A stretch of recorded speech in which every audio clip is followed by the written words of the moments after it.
दक्ष रूही को खो देगा और मायरा अकेली पड़ जाएगी। अरमान और अभीरा के बिना लीप के बाद दो भाई बहन की कहानी शुरू होगी। यह रिश्ता क्या कहलाता है कि आने वाली कहानी में दोस्तों एक जनरेशन लीप आने वाला है। आप देख रहे हैं कि मायरा का किडनैप होने वाला होता है, लेकिन तान्या बार बार अरमान से कहती है कि मायरा का ख्याल रखना ताकि इस शादी में कोई बड़ी अनहोनी न हो जाए। आजकल बच्चे बहुत किडनैप हो रहे हैं। तान्या जानती है कि क्रिश की वजह से मायरा पर मुसीबत आई है। अब क्रिश पोदार फर्म भी बेच चुका होता है ताकि जिनसे उसने पैसे लिए थे उन्हें वापस कर सके।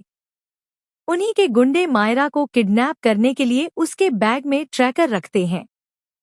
लेकिन ऐन मौके पर जब क्रिश पैसे दे देता है तो मायरा बच जाती है। फाइनली जब अभीरा को पता चलता है कि क्रिश ने पोदार फर्म बेच दी है तो वह पोदार हाउस आकर बहुत बड़ा हंगामा करती है। दादीसा को क्रिश पर इतना भरोसा होता है कि वह कहती है कि क्रिश ऐसा नहीं कर सकता। लेकिन क्रिश खुद स्वीकार करता है कि अभीरा भाभी जो कह रही हैं वह सच है। इसके बाद अभीरा उसे जोरदार थप्पड़ लगाती है। क्रिश अरमान को अपनी तरफ करने की कोशिश करता है। वहीं मायरा अरमान और अभीरा से बहुत दूर जाने वाली है। लेकिन कैसे? दरअसल अरमान और अभीरा के बीच फिर से एक बहुत बड़ी लड़ाई हो जाती है।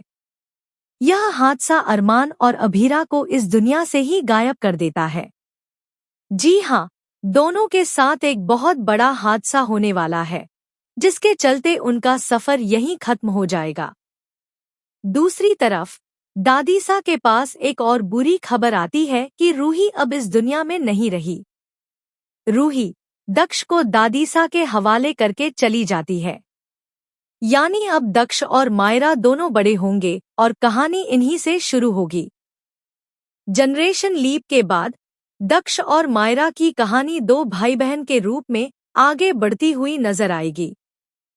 एक तरफ दक्ष रूही को याद करता हुआ दिखेगा तो दूसरी तरफ मायरा अरमान और अभीरा को याद करके रोती हुई नजर आएगी।